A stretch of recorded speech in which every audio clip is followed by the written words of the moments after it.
Assalamualaikum, bertemu kita pada hari ini. Syukur Alhamdulillah tuan-tuan dan puan-puan. Hari ini 12 hari bulan 3, jam hampir 2:30 petang. Hari ini kita berpuasa apa puasa yang ke-13 ke 12, tak ingat.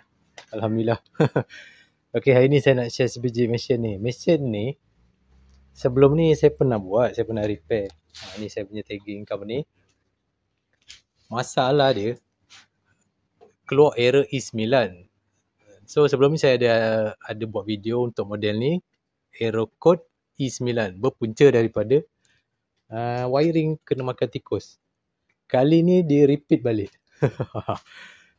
Tikus tu datang balik menyerang dia punya wiring. Okey, tu tak kisahlah. Biasa saya jumpa macam tu. Yang tak seronoknya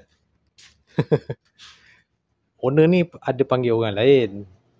Dia panggil orang lain, cuba untuk repair tapi tak berjaya.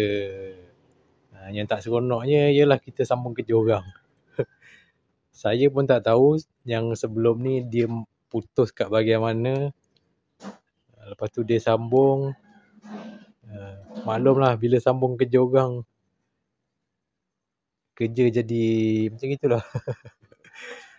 Okey, insyaAllah lah saya cubalah. Kena cari satu persatu. Kalau dah tak boleh, terpaksa buat wiring baru. Kita follow dia punya diagram original ni.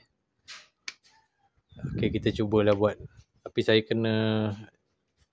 rasanya kena buang lah wire ni. Guna wire yang baru, yang elok sikit. Masa ni dah banyak sambung. Tapi untuk biasanya untuk kes masalah daripada tikus ni, kalau tuan-tuan beli mesin baru pun, mesin tu ada warranty, dia tak akan cover tau kalau kes masalah daripada tikus ni. Saya pernah dulu, customer saya beli mesin baru, dia guna tak sure dalam sebulan ke 2 bulan, sekali ada masalah.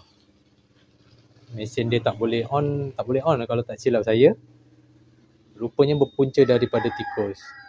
So call warranty untuk cover, dia tak cover sebab daripada masalah tu berpunca daripada tikus. Barulah saya tahu. Tapi mungkin tak tahulah kalau nasib ada yang boleh claim.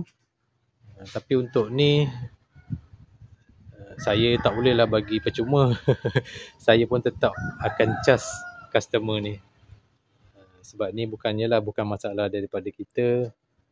So tikus tu pun datang balik menyerang. Kali ni pun saya tak pastilah. Kalau dia datang juga, saya nak kata apa kan. Saya cuba je lah mana yang terbaik. Okay, alright. Saya nak kecai dia punya wiring.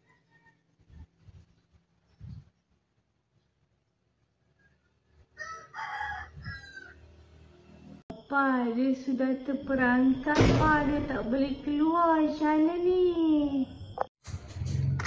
Okay, syukur Alhamdulillah. Wire saya dah siap restore. Okay, ni yang serabut tadi. Saya dah fitting balik semula. Ni inlet water valve. Ni water level sensor. So saya dah seal. Ni dia punya pergi ke PCB board. Jom kita try pasang balik.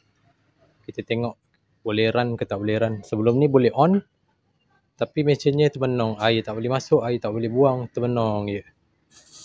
Kita try pasang PCB board. Kita on power. Kita tengok hasilnya berjaya ataupun tidak. Okay, kita pasang balik. Cocok dia dekat soket asal dia. Supply, ni motor, ni kapasitor, ni water level sensor.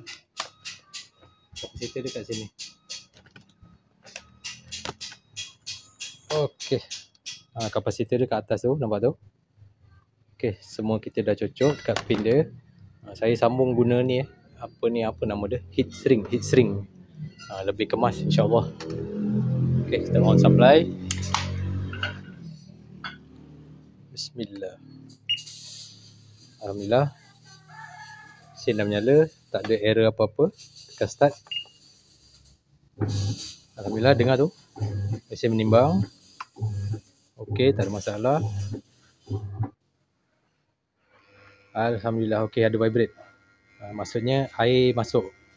Supply ada sampai dekat inlet water bar. So insyaAllah air masuk. Okay, kita off. Kita try mode spin pula. On. Mode spin. Kita start.